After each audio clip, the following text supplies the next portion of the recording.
eyesore.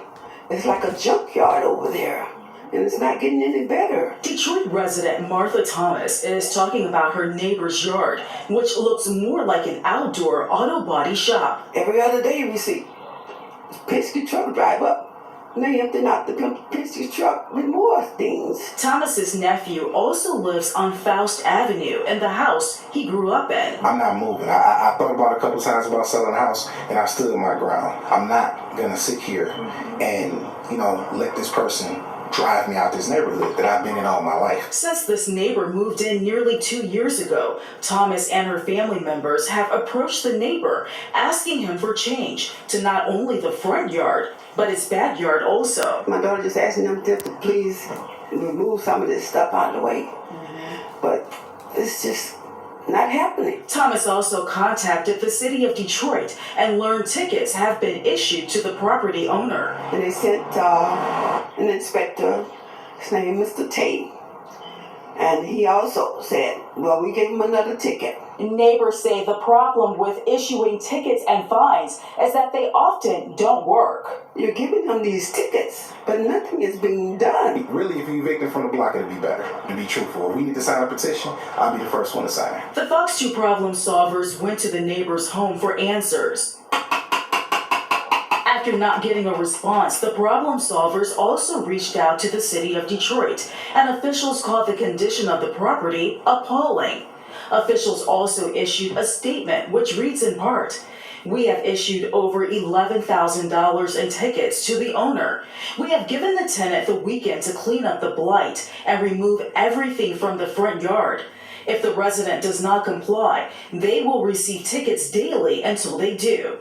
If violations persist on Monday, July 10th, we will seek a court order allowing the city of Detroit to remove the blight and charge back the owner of the property and other persons responsible for the removal cost." These neighbors say they can't wait to see the change. Hey everybody, thanks for joining me. This is Kay, back at it with a new video. Today I want to talk about that video you just saw. One bad neighbor can ruin the block. Let's talk about it. We sometimes take for granted, our quality of life, the tranquility, the quietness, the peacefulness, the cleanliness of our neighborhood, particularly our block, don't we? We take for granted that you have neighbors that's trying to do the right thing. They keep the grass cut. They throw up a hand at you in the morning, and everybody just gets along. And, and we just say, wow, this is great. And, we just take for granted what we have until you get that one bad neighbor. Then that's when you really appreciate what you had. Let's talk about it. You got the hoarder. Now, everything that I'm finna name on this list, I personally experienced myself. This ain't something I read about. That video I just played, I experienced that firsthand. It was so bad that, I called the city on this guy, talked to him about it, and it's just that things just didn't change. He would tell me he understood, but he didn't. You had rats over there. It was so much, and he had a small yard, so it wasn't like that he had a big yard. He had a small yard, but it was filled to the brim with all kind of shit. He was a hoarder. The guy that lived in his building first was praising him, and then he said, man, I got to get out of here. This guy is filling up the staircase, the basement, everywhere with just stuff. And so it just eventually started filling up on the outside of the property because he ran out of room on the inside. The city got involved, just like in that video, but it's a slow-moving process. And he eventually cleaned it up. A couple of months later, it was back. So when I was able to sell, I just sold the property and say the heck with it. Victory for him. And what's the next one? Loud music. We all love music, right? I know I love me some music, but there's a time and a place for music. If you got somebody playing music in their house loud all day, all night, or somebody in a car with loud music when people are trying to unwind and rest, it could be a problem. And what's the next one? A dog that barks all day and all night. Now, these particular neighbors, tend to leave the dog out all day, all night. Whether it's winter, summer, spring, whatever, the dog is always outside. And the reason the dog is barking because the dog want to be in the inside, especially if it's cold. But the dog is barking all night long. And I had that problem, and I was thinking about, what type of insulation I could put on the walls, what type of insulation I could put on the windows. It's just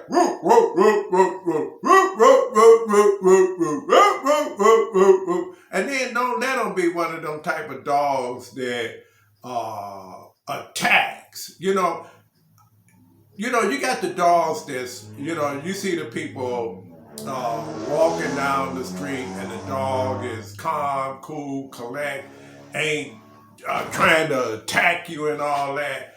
This is the type of dog that lived next door to me. And it was just bad. And finally, the neighbor just got rid of the dog, but it was all while I was there, it was bad. What's the next one? People hanging out partying all the time. It's cool to party. I like a good party too. But every night, every day, day in, day out, it was a block that I lived on where the people hung out. Day in, day out partying. So imagine living next door to that and you got to deal with that. It could be a problem. And what's the next one? Unkept property. Oh my goodness. Now, this brings down the property value because if someone's not taking care of their property, it brings your property down too. It was so bad on this one block I lived on that I literally cut the grass for the people and they didn't mind. So, hey, cool. As long as we get it done.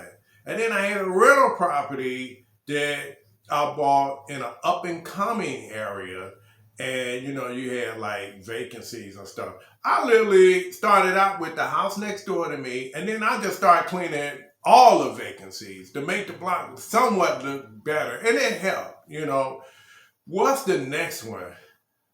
Neighbors that fight and argue all the time. Now that gets old because you got the police rolling up all the time. The police become the referee. Either they taking somebody to jail or they trying to squash it. But either way, that could be a nuisance after a while. And then what's the next one?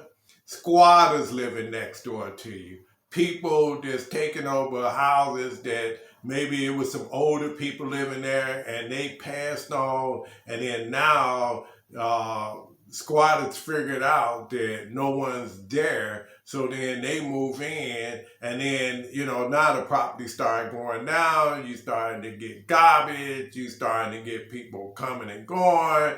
You got drug use. You got all kind of transient shit going on. And then, you call authorities and then they can't get involved because they say it's a civil situation.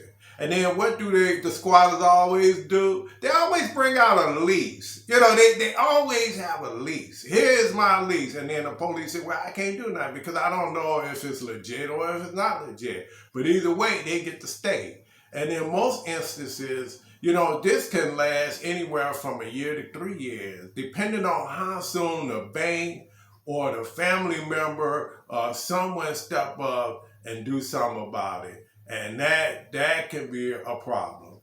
What's the next one? Parking hogs, where you got people just parking in front of their house, in front of your house, behind the house. Just cars everywhere. Your cars in the yard, your backyard. You know, and that can be a problem because, you know, whatever happened to people being considerate and saying, you know, I'm gonna not take up all the parking spaces. You know, I'm gonna leave some for other people. Well, no, you got the parking hog.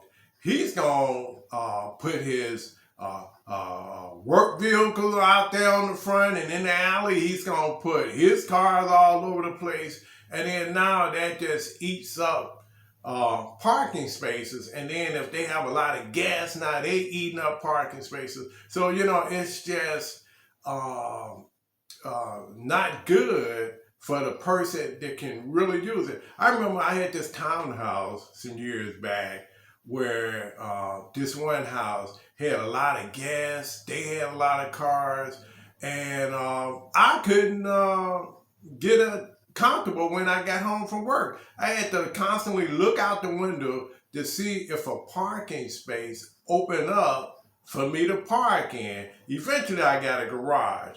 But, you know, that was a hassle. You know, just looking for some place to park. And then what's the next one? The unruly neighbor. Now, this is the one that's probably got a hot head. He don't want to be dealing with nobody. He don't want you telling him nothing. And he want to do whatever he want to do. And, you know, and if you don't like it, y'all going to be either duking it out or a big argument or whatever. The unruly neighbor. And what's the next one? If you got a drug house next to you with addicts hanging out. Ooh! Now you got people. I had a house. I bet you saying this guy got a lot of houses.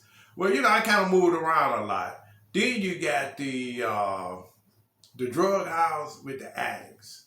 That means that now you bring in people to the block that's breaking in. Because don't forget, they got that fix they need to fix. So they're going to break in your house and everybody else's house just so they can get their fix on. Now, you know, you got to go to work, go to school, or whatever you need to do. They just hanging out. So they know when you're coming and you're going. And the best thing you do in that situation is get your alarm on your house and secure it.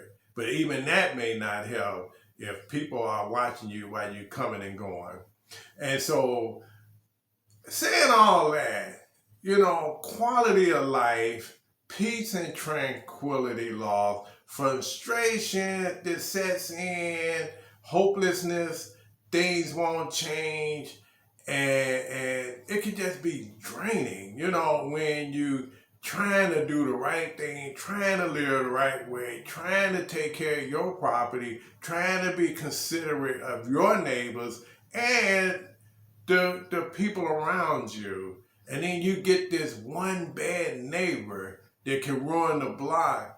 It can be more than a handful. Like I said, I experienced all of the things that I named. So whenever I get some peace in my life, whereas that everything is quiet and you don't have this, you don't have that, learn to appreciate it because it can easily go away if you get that one bad neighbor. So let me know what you think. Have you ever experienced anything like that? You know, if you haven't, you're doing good because, you know, it can happen in anybody's neighborhood, whether you're rich, poor, black, white, yellow, green, brown, whatever, does not matter. These situations happen in all neighborhoods. So let me know what you think. Again, this is Kay back at it with a new video. Take care, guys.